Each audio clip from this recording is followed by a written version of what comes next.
Hey yo, what is good YouTube, and welcome back to another haircut tutorial. Today I'm going to be doing the Boosie fade, and I'm going to show y'all how I'm doing it. So right now I'm starting off doing my bald line, and I'm going right around the head. I want to start the bald line right at the bottom of the vertical bars to make give it like a high fade type feel. And in the back of the head, I'm bringing it down some, just going with the shape of his head really when I come to the back of the head. Now I'm meeting up both sides. Now I'm just balding them out with my bevel trimmers with the T-blade on it. Now right now I'm coming in with my lever fully open, and I'm going up an inch, and I'm flicking out as soon as I hit that inch. And it's not dramatic, but once you start doing this for a while, you start getting a feel for the clipper, so you automatically go and flick out when you're supposed to flick out. So everything takes time, man. Just take your time.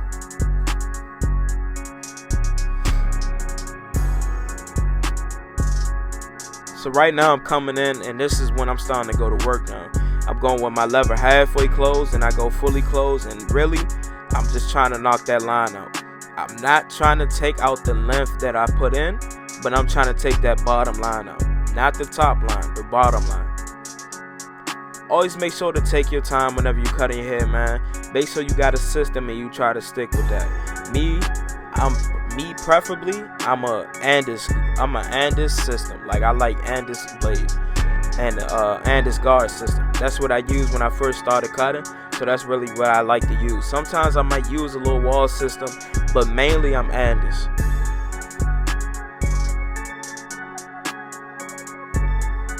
So right now I'm coming in with my number 2 guard fully open, and I'm going up and I'm flicking out. Then I'm gonna go fully closed, and I'm gonna go up and I'm gonna flick out.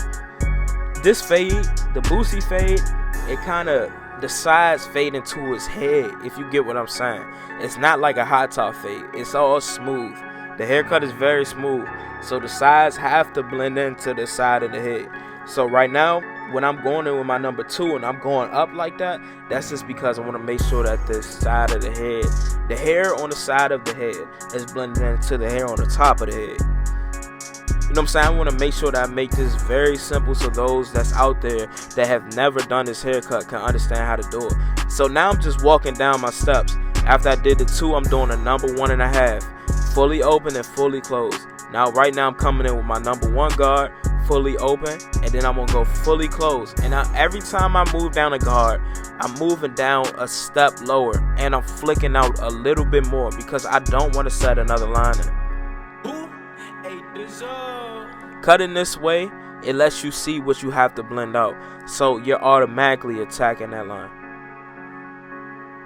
So right now with my lever closed, I'm just attacking that line that I see right there, and I'm going lever open, lever close, and I'm just taking my time. This is real time. Now I sped it up, but you get what I'm saying though. Mainly it's real time. So y'all see me going to work, man. I'm over here working this line out, making sure this blend is nice. Now I'm going in with my number 0 guard fully open. I'm not gonna lie, when I first started cutting, I never had the number 0 guard fully open. Now what that does is it stretches your blend out more, and instead of you skipping a mean step from the 1 close to the 0 close, you're working your way down perfectly. And as you can see, it's starting to blend out. Now I went fully closed with the number 0 guard, and really this haircut is faded. Now it's just about making it look smooth and feathering it out.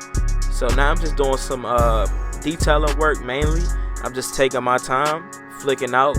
And you gotta have, whenever you cut somebody's hair, you wanna make sure you know what it looks like in your head before you even cut their hair, so you can have that picture perfect haircut. You know what I'm saying? That's why it's good to stay up to date with what's going on in the world. You know what I'm saying? Like what type of hairstyles and haircuts. You don't want to be in the bubble. That's the worst thing you can do. Keep your mindset in the bubble, because that's only locking you into one certain type of thing. And over time, people don't do the same thing for a long time. So you got to switch up. You got to learn different stuff. So right now I'm doing the same exact stuff, y'all. This is the same exact stuff. Same exact steps, man. I'm not really going to explain it because, you know, if you go back and look at the other stuff I did, you're going to know that it's the same exact thing. And really, if I sped this down to real time, this haircut took me 45 minutes. Literally 45 minutes on the dot. That's because I take my time. I don't rush. I don't care how fast somebody else is moving around me. I don't care about that. What I care about is making sure I give the best haircut that I can give. I could care less how fast somebody else is moving around me. And that's the honest truth. It really doesn't affect me because I know that at the end of the day, if I cut this person right, I done gained about $5,000 each year off of that. It's all about client retention and getting, getting your clientele up. If you cut this one person right, you might get 5 people off that one person. So take your time, man. Don't rush on nothing, especially when it comes to hair. People may be like, oh, it'll grow back in 2 weeks, but them 2 weeks will be the worst 2 weeks for that person. And they will always remember that and never come back to you. And they won't suggest other people to you, and they will also talk down about you. So make sure whenever you're doing a haircut, you taking your time, doing the best that you can, man. Doing the best. Same exact steps as before. Same exact steps. And I'm not gonna lie, I like these Anders Masters a lot, the cordless ones. But the only problem I have with them is that over time they get so loud, like they start knocking. I think I have to order a new replacement piece for it or something so it can get back quiet because it's really too loud. Like no lie, it sounds like Oster Octanes. But it's not even like a nice loud, you know what I'm saying? It sounds like it's yelling at you type loud. And shout out to my man A Dizzle for this beat, man. He never fails to come through with the beats, man. A Dizzle provides some of the best beats that I ever heard in my life. I cannot make this up, man. I cannot. He has the sound I'm looking for, so I keep going with him.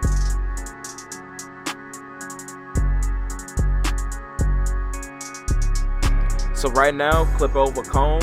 If you don't know how to use clip over comb, use your guards. But if you do, that would take your fade game to a whole nother level, bro. I'm not lying. If you learn how to do that clip over comb, that will take your fade game to a whole nother level. I'm not saying do a whole haircut with a clipper and a comb. I'm saying when you get to that part of bulk in the top length, clipper over comb is the way to go. Sometimes guards don't get it. So you gotta do that clipper over comb, man. And right now, this fade is there, man. This fade is there. Now we're going to go ahead and start out with the lineup. I'm going to start with my vertical bars because he has a small forehead. So you don't have a lot of space to mess up and you don't want to push his hairline back. So I go in my vertical bars and I'm going straight up and I'm coming to my right and I'm going back to the middle and then I'm going to my left.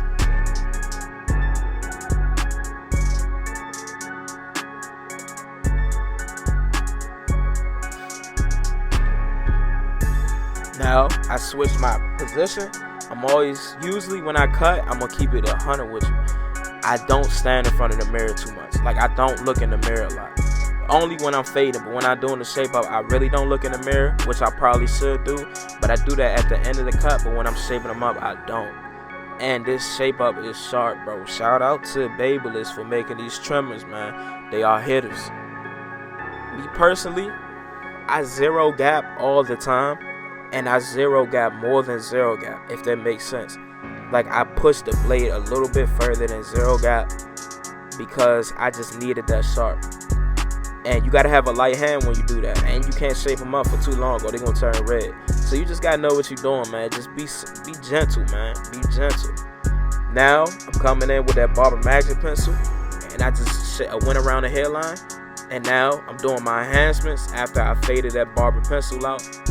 And right now, it looks a little messy, I'm not gonna lie to you, but I already know it's gonna be on next level. I already know it's gonna be to the next level, bro. I already know it. So right now, I'm just shaping them up again. This is a big problem I see with a lot of people that use enhancements. You don't comb out, people, when they use enhancements, they fail to comb out the enhancements.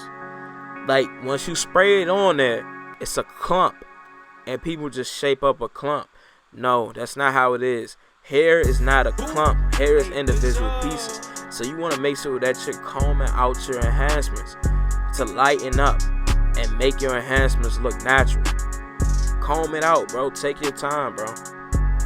There's no rush, man. Look at that fin, bro. Look at that blend. I'm talking about fin. Look at that blend, man. The blend is next level, bro. If y'all don't like this, video, man. If y'all don't subscribe to me, man, I don't know what y'all doing. I'm gonna keep it 100. Look, I'm hitting that shape up, man. It don't look natural, bro. I mean, you could tell it's enhanced, but it looks sharp, though. You know what I'm saying? Man, I cut out Washington, D.C., man. And I put a lot of hard work and time into my stuff, bro. You can see by the blend. This is the haircut, man. I hope y'all enjoyed the video. Make sure you like, comment, share, subscribe. I'm gone, man. My name is Luke Mason, man. Search me up, man. I'm gone. Peace.